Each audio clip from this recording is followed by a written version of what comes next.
میزبان سید حماد علی زیدی آپ کو اپنے اس پروگرام فقی مسائل میں خوش آمدید کہتا ہوں۔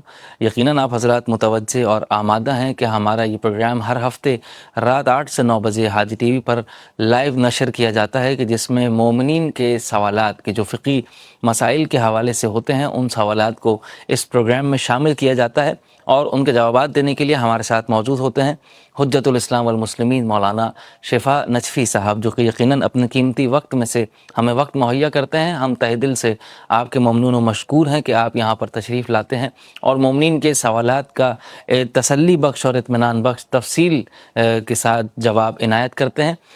دعا گو ہیں پروردگار عالم کی بارگاہ میں کہ پروردگار عالم آپ کے ساتھ ساتھ تمام تر علماء حقہ، مجتہدین عظام اور علماء کرام کی حفاظت فرمائے اور تمام کو صحت مند زندگی عنایت فرمائے۔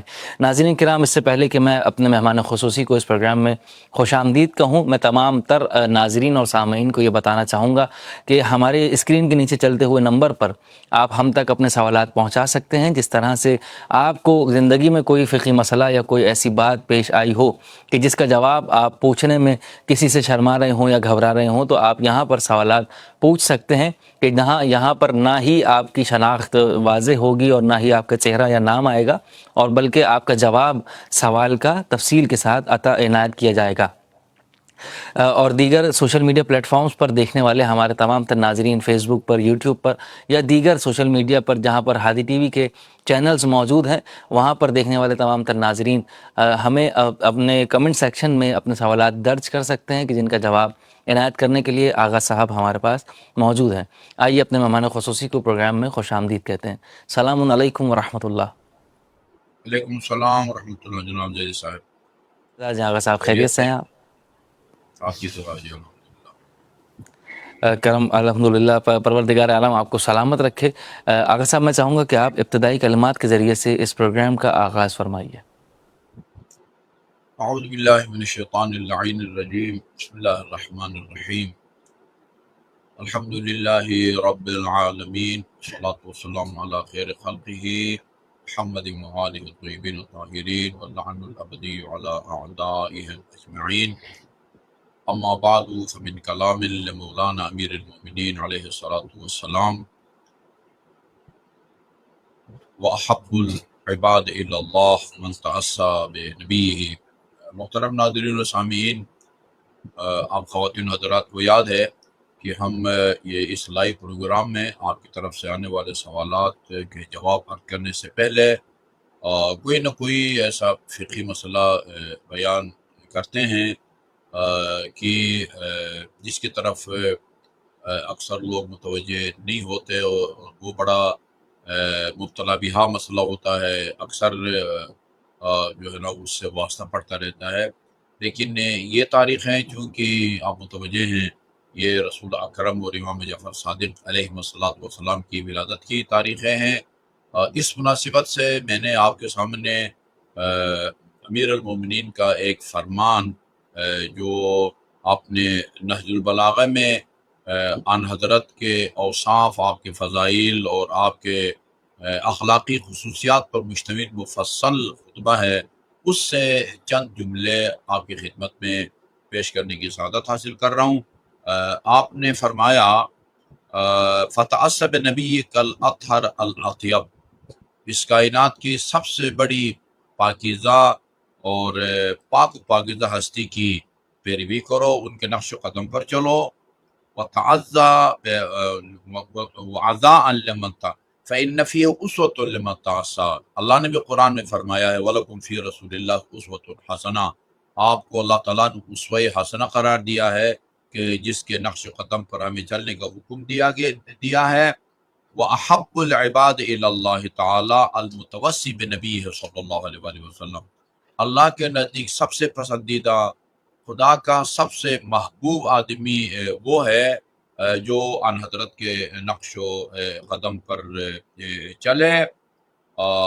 اس کے بعد آپ نے آپ کی سیرت کے اور آپ کے تواضع اور فروتنی کے چند نمونے بیان کیے ہیں، وہ آپ کی خدمت میں عرض کرتا ہوں اس دعا کے ساتھ کہ اللہ تعالیٰ ان حضرت کی یعنی سیرت کے ان خصوصیات کو اپنانے کی اللہ تعالیٰ ہم سب کو توفیق عطا فرمائے۔ آپ نے فرمایا وَلَقَدْ كَانَ رسول اللہ صلی اللہ علیہ وآلہ وسلم یأکل علی الارض، آپ زمین کے اوپر بیٹھا کرتے تھے، زمین کے اوپر یعنی مٹی کے اوپر، کوئی فرش نہیں، کوئی کارپٹ نہیں، کوئی قالین نہیں، بیٹھا کرتے تھے۔ یجلس جلسۃ العبید، اور اس طرح عاجزی کے ساتھ بیٹھتے تھے جس طرح کی ایک عام غلام وہ بیٹھا کرتا ہے۔ وَيَخْصِفُ بِيَدِهِ نَعْلَهُ، اپنے ہاتھ سے اپنی جوتی جو ہے اس کو ٹانگتے تھے، اور وَيَرْخَعُ بِيَدِهِ ثَوْبَهُ، اور اپنے ہاتھ سے یعنی اللہ کے بعد کائنات میں سب سے بلند مقام رکھنے والی ہستی اپنے ہاتھ سے اپنے کپڑوں کو پیبند لگاتے تھے۔ سلائی کی بات نہیں ہو رہی ہے، پیبند لگایا کرتے تھے۔ وَيَرْكَبُ الْحِمَارَ الْعَارِ، اور سواریاں اس وقت جو رائش تھیں، یا گھوڑا ہوتا تھا، یا اونٹ، یا خچر، یا گدھا، یعنی ان سواریوں میں سب سے جو ادنا سواری ہے وہ گدھا شمار ہوتا تھا۔ فرماتے تھے کہ خالی پشت یعنی بغیر کسی پالان وغیرہ کے، خالی پشت اور ننگی پشت والے وہ گدھے کے اوپر عام سوار ہوتے تھے۔ وَيُرْدِفُ خَلْفَهُ، اور اکیلے بھی نہیں بلکہ اپنے پیچھے بھی کسی نہ کسی صحابی کو سوار فرماتے تھے۔ یہ آپ کے تواضع کا عالم ہے، اور معصوم کی حدیث ہے من رفع نفسہ وضعہ اللہ، جو اپنی بڑائی کا مظاہرہ کرے، بہت اپنے آپ کو اونچا ظاہر کرے، اللہ تعالیٰ اس کو پس کر دیتا ہے، زمین بوس بنا دیتا ہے۔ ومن وضع نفسہ رفعہ اللہ، اور جو خاکساری کے سے پیش آئے، بردباری سے پیش آئے، اللہ تعالیٰ اس کے مقام کو بلند فرماتا ہے۔ ایک مرتبہ پھر دعا کروں گا اللہ تعالیٰ ہم سب کو محمد اور آل محمد کی سیرت پر عمل پیرا ہونے کی توفیق عطا فرمائے۔ الہی امین، الہی امین۔ انتہائی خوبصورت انداز میں آقا آپ نے یہ کلمات بیان فرمائے۔ پروردگار عالم بالخصوص میری بھی دعا ہے کہ آپ کی تمام دعائیں پروردگار عالم قبول فرمائے، اور تمام عالم اسلام کو سیرت محمد و آل محمد پر عمل پیرا ہونے کی توفیق عنایت فرمائے۔ آقا صاحب، ہمارے پروگرام کا اولین مقصد اور ہدف جو کہ فقہی مسائل ہوتا ہے، اور وہ سوالات ہوتے ہیں کہ جو مومنین کی جانب سے ہم تک پہنچتے ہیں اور ہم آپ کی خدمت میں پیش کرتے ہیں۔ آج اول جو سوال ہمارے پاس موجود ہے وہ نکاح کے حوالے سے ہے۔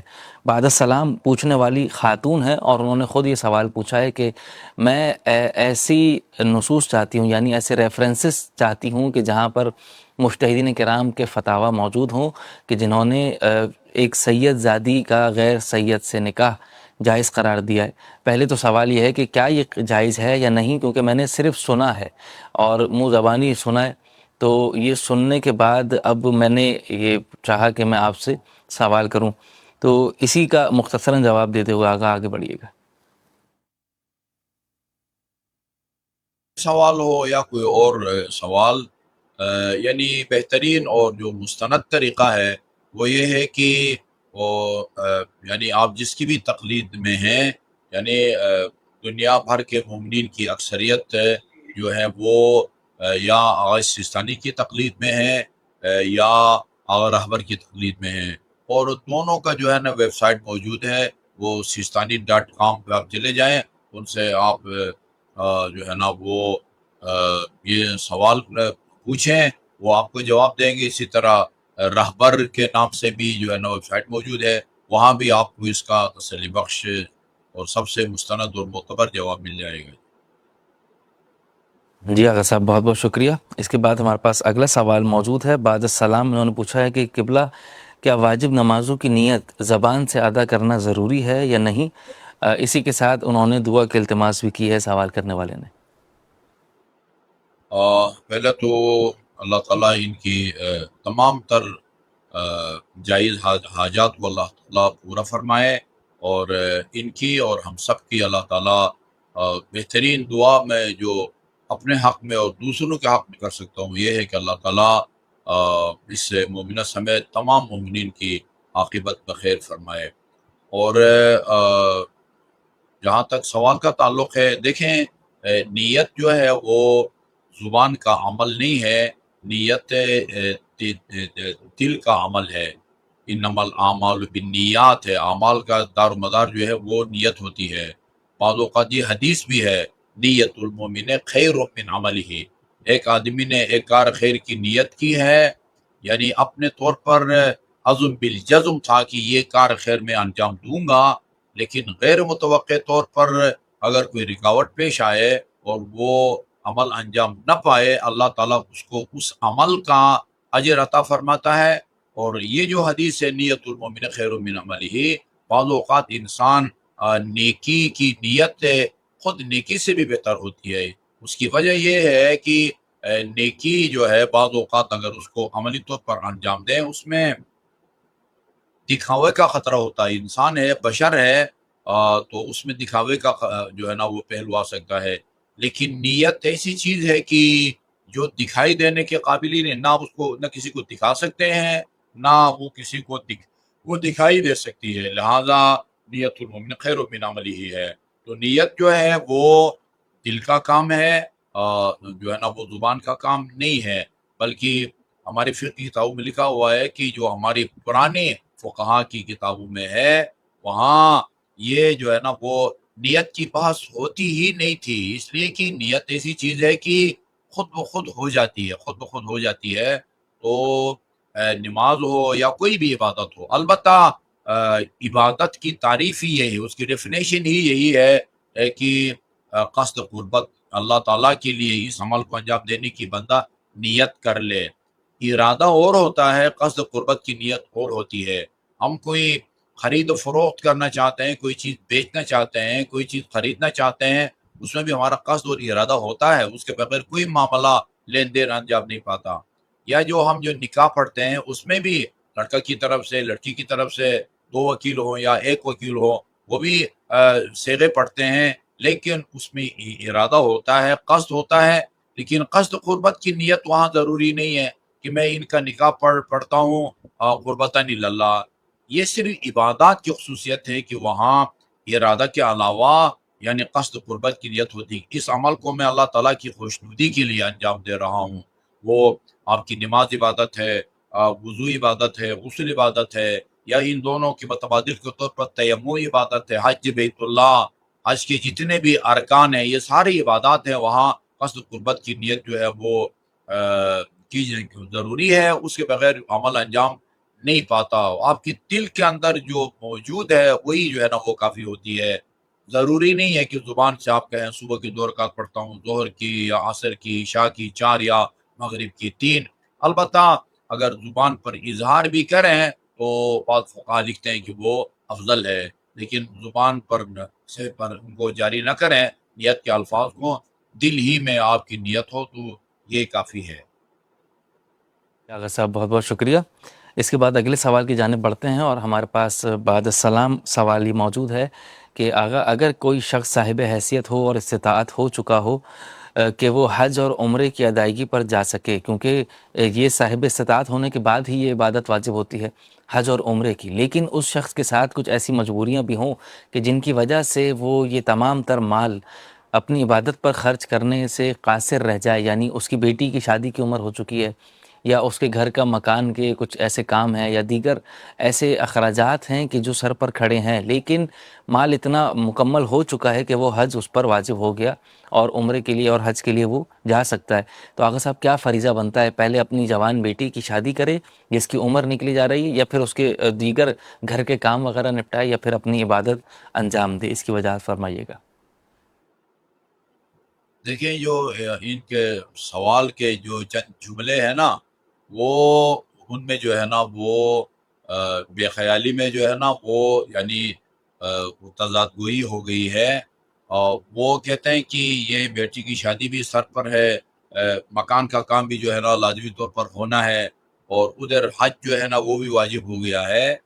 وہ حج واجب تب ہوتا ہے کہ یہ آپ کی جو ہے یہ اس طرح کی جو ضروریات زندگی ہیں ان کو بجا لانے کے بعد آپ کے پاس اتنا پیسہ ہے کہ یعنی حج کے اخراجات آپ برداشت کر سکیں۔ اگر یہ اس طرح کی چیزیں جو ہے نا وہ یا کام جو ناگزیر ہے اور بنیادی ضروریات میں سے ہیں، تو اگر آپ ان سب کو پورا کرنے کے بعد، ضروریات کو پورا کرنے کے بعد اگر آپ کے پاس کوئی اتنی رقم موجود ہو کہ جس سے آپ حج کر سکیں، تب آپ پر حج واجب ہوتا ہے. ورنہ آپ کے پاس مکان نہیں ہے، آپ مکان بنا لیں. مکان بنانے کے بعد اگر آپ کے پاس اتنا پیسہ ہے تو پھر آپ پر جو ہے نا وہ حج واجب ہوتا ہے. جی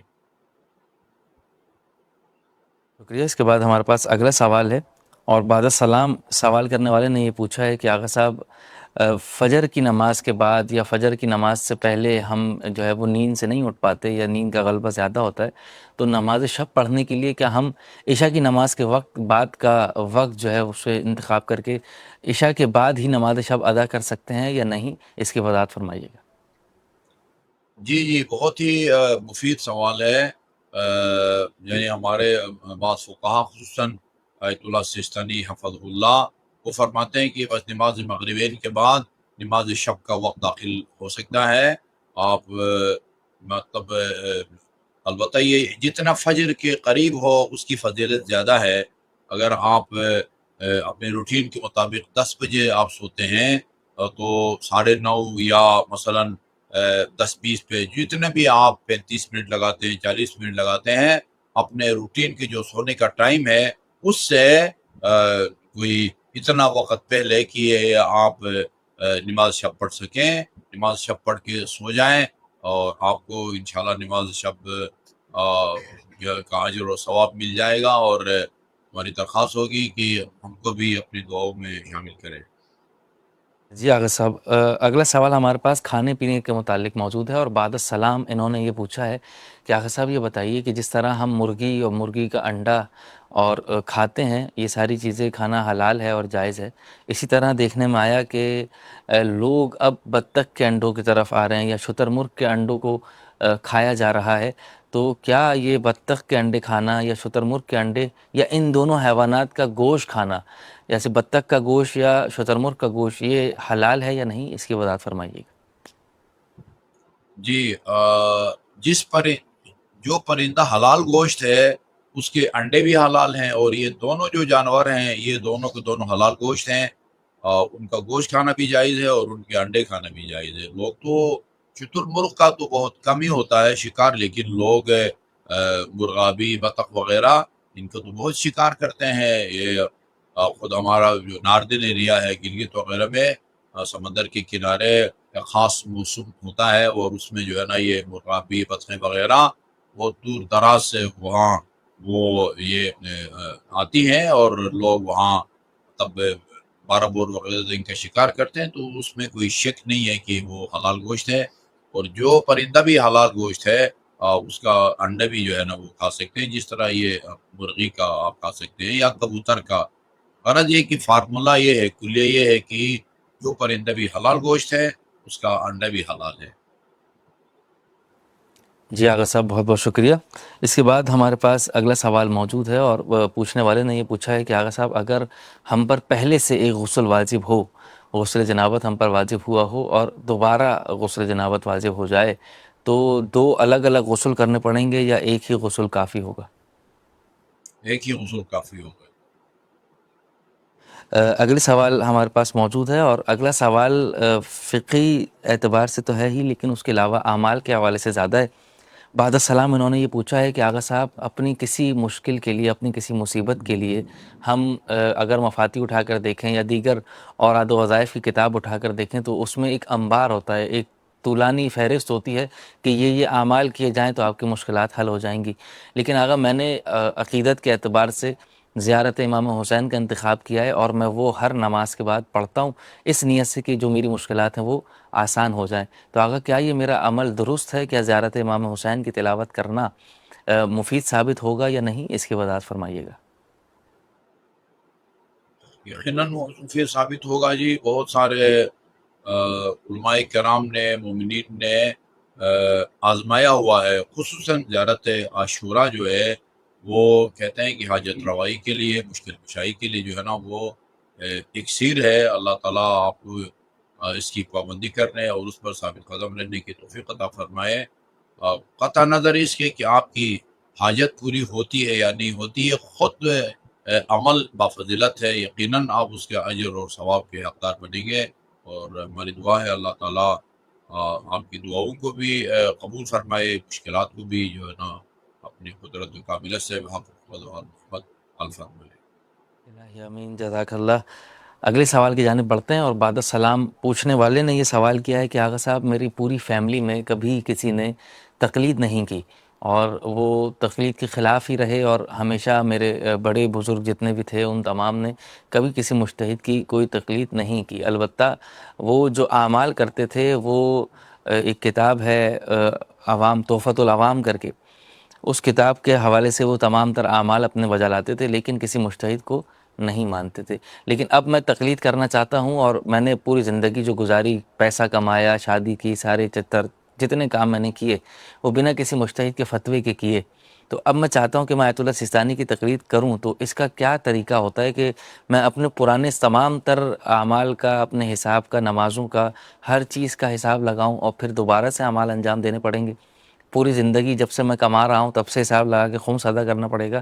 اس کی کیا تفصیل ہوتی ہے کہ اگر میں آج تقلید کرنا شروع کروں تو مجھ پر کیا احکامات لاگو ہوں گے؟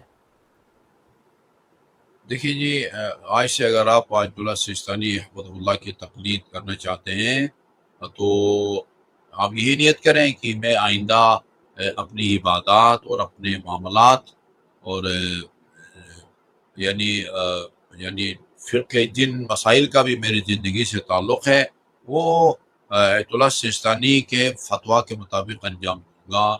یہ زبان سے بولیں یا اس کی نیت کریں، پھر جو ہے عملی طور پر جو مسئلہ بھی آپ کو پیش آتا ہے ان کی کتاب آپ لے لیں، توضیح المسائل تقریباً ہر مجتہد کی اسی نام کی کتاب ہے، جس میں بالکل وہ نماز، روزہ، پانی کی قسمیں، نجس چیزیں، پاک کرنے والی چیزیں، غرض یہ کہ حدود و تعزیرات اور میراث سے لے کر تمام مسائل اس توضیح المسائل کے اندر موجود ہوتے ہیں۔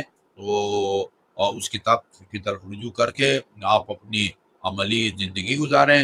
باقی آپ کی جو گزشتہ عبادات ہیں وہ ہم نہیں کہہ سکتے کہ وہ آپ کی جو ہے نا وہ باطل ہیں۔ باقی جہاں تک آپ نے تحفۃ العوام کا حوالہ دیا ہے، لیکن تحفۃ العوام کے اندر جو توضیح المسائل میں جتنے مسائل بیان کیے گئے ہیں ان کا 1% بھی جو ہے نا وہ تحفۃ العوام بنیادی طور پر وہ فقہی مسائل پر مشتمل نہیں ہے، وہ اعمال کی کتاب ہے۔ اعمال میں کسی کی تقلید کی ضرورت نہیں ہوتی ہے۔ مثلا یہ جو ہے نا وہ مثلا شوہائے قدر کے اعمال ہوئے، قدیر کے دن کے اعمال ہوئے، مباہلہ کے دن کے اعمال ہوئے، مواس کے دن کے اعمال ہوئے، اس کے لیے کسی مجتہد کے فتویٰ کی ضرورت نہیں ہے۔ یہ فاتح الجنان وہ ان کو دیکھ کے پڑھ سکتے ہیں۔ البتہ کہیں کہیں کچھ جو ہے نا انہوں نے فقہی مسائل بھی بیان کیے ہیں، اور ابھی میں نے تازہ تحفۃ العوام کو نہیں دیکھا ہے۔ اکثر جو پرانے تحفۃ العوام ہیں ان میں ایسے مجتہدین کے فتاویٰ نیچے حاشیے کے نیچے درج ہیں جن میں سے کوئی بھی زندہ نہیں ہے۔ ابھی مثلا آغا حکیم کا فتویٰ ہوتا تھا، آیت اللہ شارودی کا فتویٰ ہوتا تھا، اچھا جی آغا خوئی بھی جو ہے نا مرحوم ہو گئے ہیں۔ تو میرا نہیں خیال کہ کوئی ایسی تحفۃ العوام ہو کہ جہاں ان مرحوم مجتہدین کی جگہ زندہ مجتہدین کے فتاویٰ جو ہے نا وہ دیے گئے ہوں، اس پر اکتفا نہ کریں۔ میں یہ نہیں کہتا کہ وہ غلط ہے، لیکن وہ مجتہدین جو مرحوم ہو گئے ہیں ان کے فتویٰ پر ابھی تازہ بالغ ہونے والے ان کے فتویٰ پر عمل نہیں کر سکتا۔ تو جس مجتہد کی آپ تقلید کرتے ہیں اس کے توضیح المسائل خریدیں اور فتویٰ پر عمل کریں۔ سیدھی بات یہ ہے کہ رسول خدا صلی اللہ علیہ وسلم نے ہمیں قرآن اور اہل بیت سے تمسک کرنے کا حکم دیا ہے، یعنی اپنے دین کو، اپنے عقائد کو بھی، اپنے فقہی مسائل کو بھی، نماز، روزہ، حج، زکوٰۃ، طلاق، قرض وغیرہ وغیرہ، قرآن اور سنت سے، قرآن اور محمد و آل محمد کی روایات سے اپنا دین لے کر اس پر عمل کرو۔ تو ایک عام بچہ یا بچی جو تازہ بالغ ہوتے ہیں ان کے پاس اتنا علم کہاں ہوتا ہے کہ وہ قرآن کی آیات 500 آیات کی جس میں احکام کو بیان کیا گیا ہے، نماز، روزہ وغیرہ کے، وہ آیات اس کو معلوم ہو اور ان آیات کی تفسیر اس کو معلوم ہو۔ اور اہل بیت اطہار کی جو روایات ہیں تقریباً 60,000 کے قریب ان کی روایات ہیں، ان میں چھان بین کی صلاحیت ہو، ان کی چھان بین کا وقت آپ کے پاس ہو. کہاں عام مومنین کے پاس اتنا علم ہوتا ہے یا ان کے پاس وقت ہوتا ہے کہ قرآن کی 500 آیات کی تفسیر بھی ان کو آتی ہو اور 60,000 سے زیادہ معصومین علیہ السلام کی روایات میں بھی چھان بین کی اس میں صلاحیت ہو. لہذا بلکہ یہ شکر کریں کہ آپ کو تقلید کی سہولت دی گئی ہے، ورنہ اگر اللہ تعالیٰ کا یہ حکم ہوتا ہے کہ ہر مسلمان ہر مومن جو ہے وہ ان 500 آیات کی تفسیر کو سمجھے اور یہ 60,000 جو معصومین کی روایات ان میں چھان بین کر کے اس سے جو ہے نا اپنا شرعی حکم سمجھ کے اس پر عمل کرے، تو یہ نظام دنیا جو ہے وہ درہم برہم ہو کے رہ جاتا. نہ کوئی ڈاکٹر بن سکتا، نہ کوئی انجینئر بن سکتا، نہ کوئی اور جو ہے نا وہ زمینداری کر سکتا، نہ کوئی جو ہے نا صنعت کار کارخانہ جو ہے وہ چلا سکتا، کیونکہ یہ کوئی معمولی کام نہیں ہے. 30 سال کی عرق ریزی اور محنت کے بعد بندہ اس قابل ہوتا ہے کہ ان میں چھان بین کر کے کوئی وہ رائے قائم کرے. تو اس نے تقلید نہیں کی ہے. اگر وہ بائی چانس ہی کہیں جو عمل انجام دے چکا ہے، وہ اگر اس مجتہد کے فتویٰ کے مطابق انجام پائے ہوں کہ جن کو آپ نے قربتاً اللہ انجام دیا ہو، تو آپ کی گزشتہ اعمال ٹھیک ہیں اور ان کو دوبارہ بجا لانے کی ضرورت نہیں ہے. جی بہت بہت شکریہ. اس کے بعد ہمارے پاس اگلا سوال موجود ہے اور ایک خاتون نے بعد السلام یہ سوال کیا ہے کہ آغا صاحب یہ بتائیے کہ اگر ہماری قمیص پر یا جرابوں پر یا کسی ایسی ہمارے لباس کے حصے پر کوئی کارٹون یا کوئی کیریکٹر یا کسی جانور کی تصویر بنی ہوئی ہو، یعنی عکس بنا ہوا ہو اس کا، اور اس حالت میں اسی لباس میں اگر ہم نماز ادا کریں تو ہماری نماز کے بارے میں کیا حکم ہے؟ اس سے آپ کی نماز باطل نہیں ہوتی، لیکن یہ ہے کہ سامنے آپ کے سامنے جو ہے وہ تصویر آویزان ہو تو اس کی طرف نماز پڑھنا مکروہ ہے. نماز غلط نہیں ہے، باطل نہیں ہے، مکروہ ہے. بہت سارے مقامات ہیں کہ جہاں پر نماز پڑھنا مکروہ ہے. سامنے تصویر ہو تو مثلا بالکل قبلہ کی طرف جو ہے نا تصویر ہے تو اس کی طرف نماز پڑھنا مکروہ ہے. کھلی ہوئی کتاب ہے تو اس کے سامنے نماز پڑھنا مکروہ ہے. یا مثلا وہ دروازہ کھلا ہوا ہے، سامنے کوئی آگ بھڑک رہی ہے، غلط ایسی جگہ مقامات کی جہاں پر آپ کی توجہ جو ہے نا وہ نماز سے ہٹ سکتی ہے، ادھر نماز پڑھنا وہ مکروہ ہے. اور باقی یہ جو آپ نے چند ایک مثالیں دی ہے اس میں آپ کی نماز باطل نہیں ہوتی.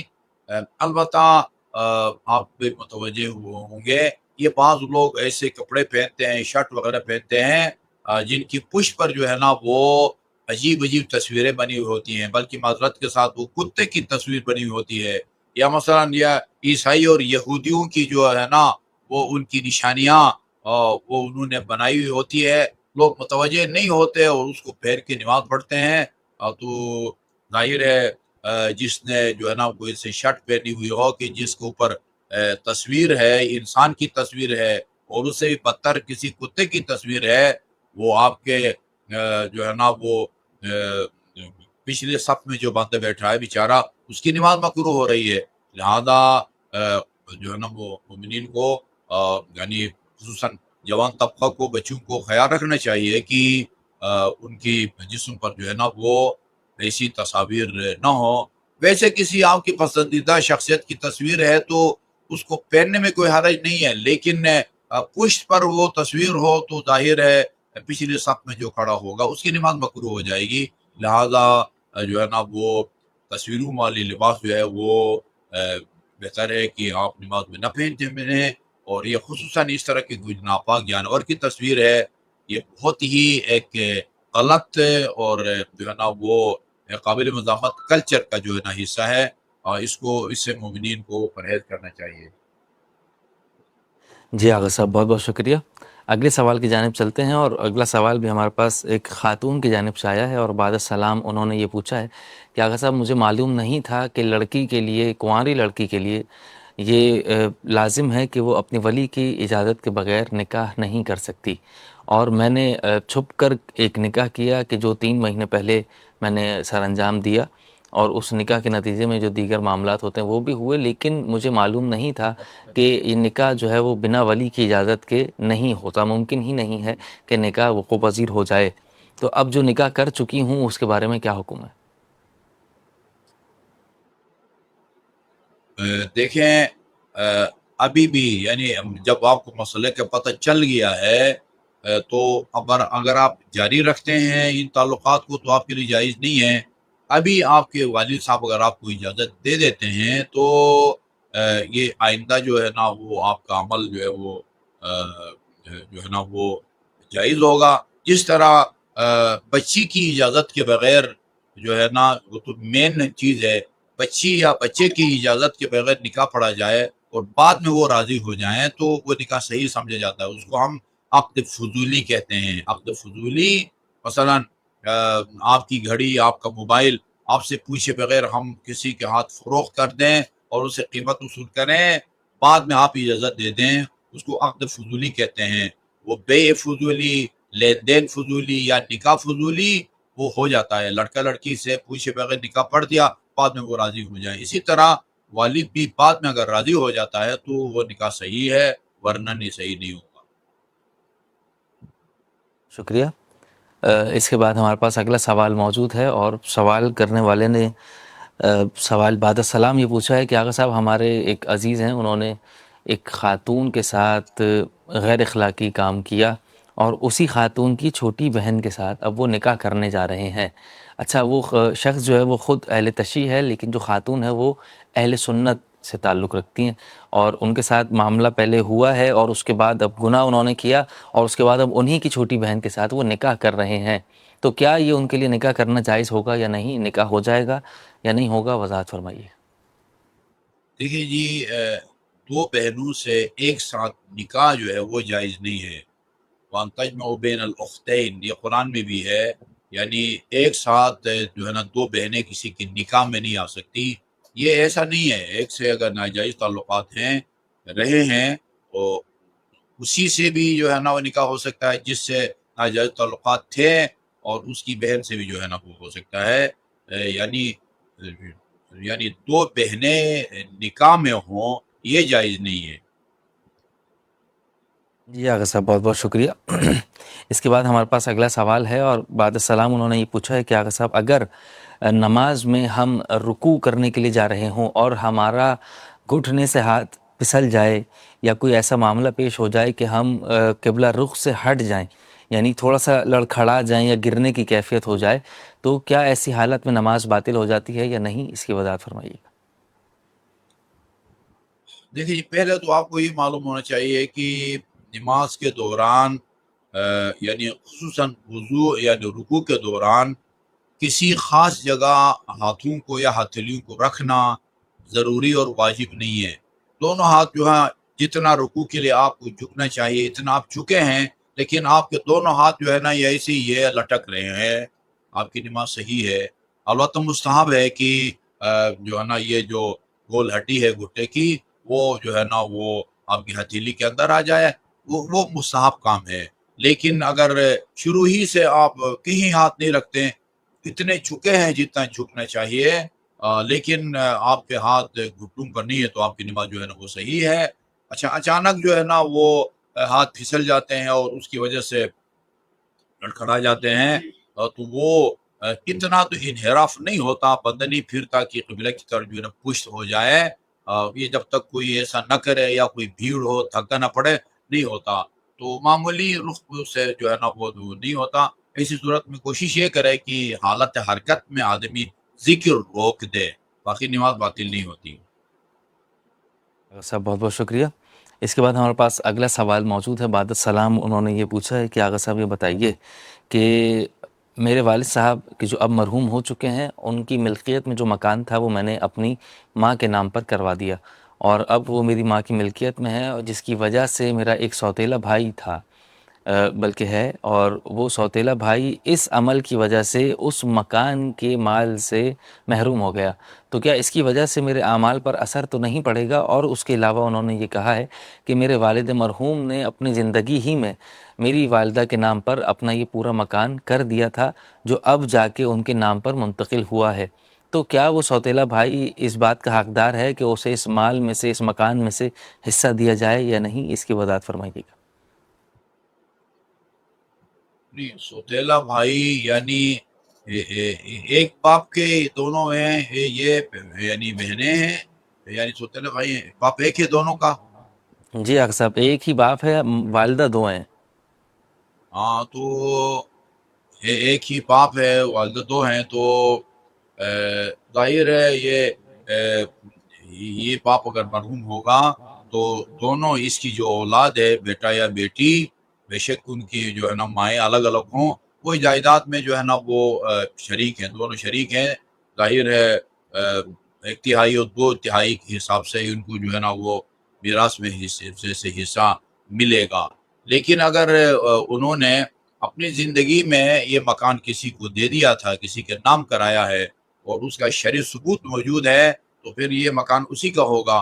اگر شرعی طور پر یہ ثابت نہ ہو کہ انہوں نے زندگی میں کسی کے ملکیت میں دے دیا تھا، جس کو ہبہ کہا جاتا ہے، شرعی طور پر ثابت نہ ہو، تو پھر ارث کے طور پر جو بھی جس وارث کا بھی نمبر آتا ہے، مثلا صرف یہی دو ہیں، تو ظاہر ہے دونوں باپ کی جائیداد کے حقدار ہیں۔ اور قرآن کی آیت یوصیکم اللہ فی اولادکم للذکر مثل حظ الانثیین، اس آیت کے تحت جو ہے وہ بیٹی کو ایک تہائی اور بیٹے کو دو تہائی جو ہے وہ والد کی جائیداد میں سے حصہ ملے گا۔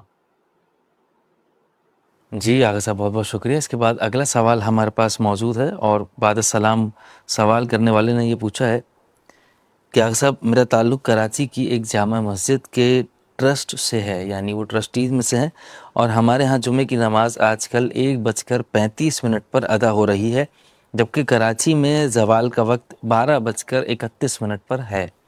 تو آقا صاحب، صحیح وقت جمعہ کیا ہے؟ کیا ہماری مسجد میں صحیح وقت پر درست انداز میں نماز جمعہ ادا کی جا رہی ہے یا نہیں؟ اس کا جواب عنایت فرمائیے گا۔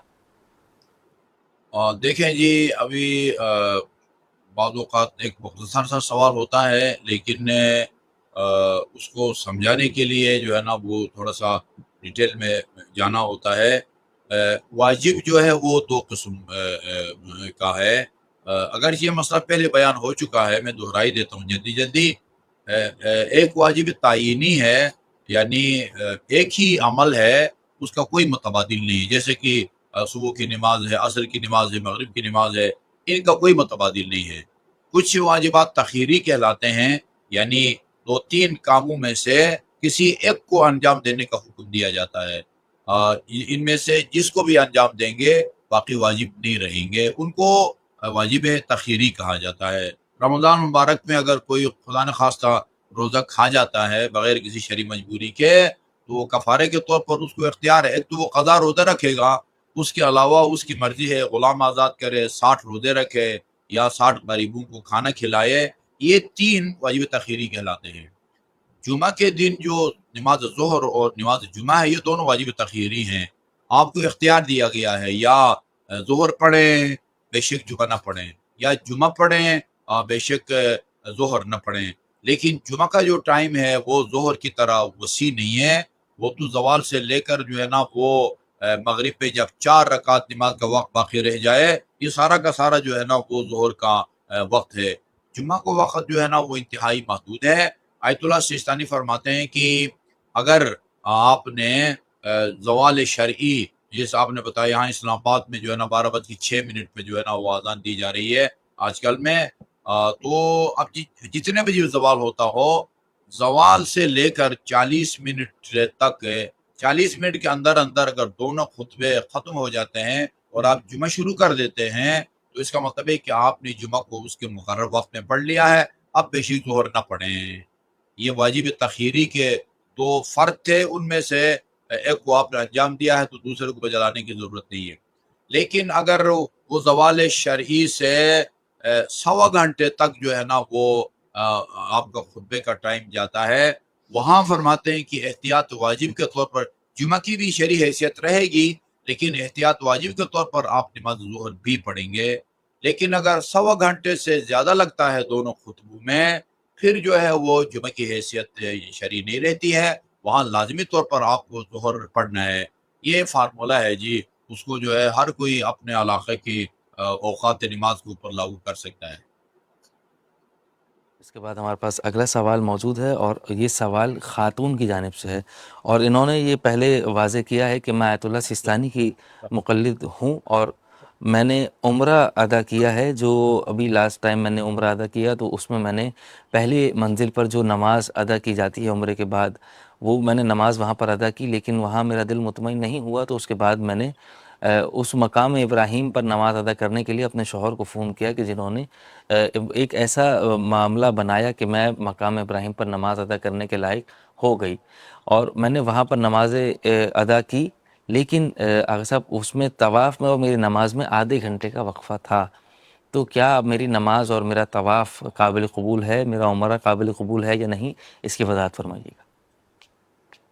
نہیں، انہوں نے اوپر جو سب سے پہلا فلور ہے جس کی اونچائی خانہ کعبہ سے کم ہے، ادھر وہ طواف بھی کیا جا سکتا ہے، اور اگر وہاں البتہ جو نماز ہے وہ آدھا گھنٹہ زیادہ ہے، آدھا گھنٹہ کا وقفہ صحیح نہیں ہے۔ اگر 10 منٹ کے اندر اندر آپ نیچے آ کے مقام ابراہیم کے پیچھے نماز پڑھ سکتی ہیں تو پھر ٹھیک ہے، اور اگر زیادہ وقت لگتا ہے جیسے آپ نے آدھا گھنٹہ کہا ہے، ایسی صورت میں پھر وہ اوپر ہی مقام ابراہیم کے پیچھے جو نماز پڑھی ہے وہ کافی ہے۔ یعنی اب ظاہر ہے وہاں کا جو انتظامات اس طرح کے ہیں کہ بہت مشکل ہوتا ہے کہ آپ 10 منٹ میں جو ہے نا نیچے پہنچے، بلکہ بعض اوقات تو بالکل نیچے نہیں جانے دیتے، آپ کو جو ہے نا باہر نکال دیا جاتا ہے۔ تو 10 منٹ میں جو ہے نا شاذ و نادر ہی کبھی انسان نیچے اتر سکتا ہے، ورنہ زیادہ وقت لگتا ہے۔ ایسی صورت میں پھر اوپر جو آپ نے نماز پڑھی ہے وہی صحیح ہے، طواف بھی صحیح ہے، نماز بھی صحیح ہے۔ جی آقا صاحب، بہت بہت شکریہ۔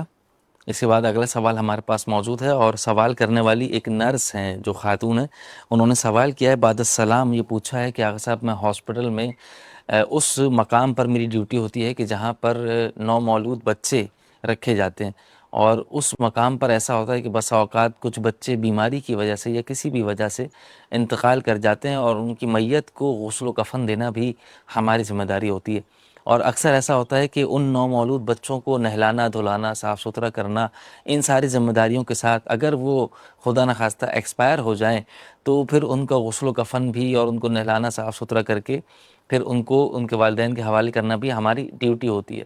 تو اگر ہم نے ایک معصوم نومولود بچے کو غسل و کفن دیا تو کیا ہم پر غسل مس میت واجب ہوگا یا نہیں؟ اور اسی کے ساتھ انہوں نے یہ سوال بھی پوچھا ہے کہ آقا اگر غسل مس میت واجب ہے تو کبھی کبھار ایسا ہوتا ہے کہ میں بھول جاتی ہوں غسل کرنا، اور اسی حالت میں کھانا پینا اور دیگر نمازیں بھی ادا کرتی ہوں، اپنی عبادات بھی بجا لاتی ہوں، تو کیا وہ میری عبادات درست ہوئی ہیں یا نہیں، اس کی وضاحت فرمائیے گا۔ دیکھیں، سوال کے جہاں تک پہلے حصے کا تعلق ہے، میں آپ کو مشورہ دوں گا، اور اس مشورے پر عمل کرنا کوئی مشکل کام نہیں ہے۔ بچے جب پیدا ہوتا ہے تو آپ دستانے پہنیں، دستانے جو ہے نا پہن کے بچے کو اگر وہ زندہ ہے اس کو نہلائیں، صاف ستھرا وغیرہ بھی کریں، اور اگر خدا نخواستہ وہ فوت ہو جاتا ہے تو اس کو غسل وغیرہ بھی دیں، کیونکہ آپ نے دستانے پہنے ہوئے ہیں، ڈائریکٹ آپ کا ہاتھ جو ہے اس کے جسم کو وہ مس نہیں کیا ہے، ٹچ نہیں کیا ہے، لہٰذا آپ پر غسل مسیحیت واجب نہیں ہوگا، دستانے پہنے۔ اور میں نہیں سمجھتا کہ کوئی ایسا جو ہے نا کوئی تھرڈ کلاس کا بھی ہسپتال ہوگی جس میں ایسی جگہوں پر دستانوں کی سہولت موجود نہ ہو، بلکہ ہسپتال میں نہیں بھی ہے تو اتنا بہت مہنگا جو ہے نا نہیں ہے، یہ جو ہے نا یہ اس کا ڈبہ رکھ لیں، اور ظاہر آپ کی ڈیوٹی ہے، روزانہ آپ کو جو واسطہ پڑے گا، لہٰذا اپنے ساتھ دستانے رکھیں، دستانے پہن کے یہ سارا کام کریں۔ ایک بچہ فوت ہو جاتا ہے اور اس کے جسم کو دستانے سمیت آپ کا ہاتھ لگ جاتا ہے تو آپ پر غسل میت واجب نہیں ہوگا، اور اگر خدا نخواستہ دستانے نہیں ہے اور آپ کا ہاتھ لگ جاتا ہے تو آپ پر غسل میت واجب ہے۔ البتہ غسل میت واجب ہے، آپ کا ہاتھ ناپاک نہیں ہو جاتا، جو ہے نا وہ نماز آپ نہیں پڑھ سکتے۔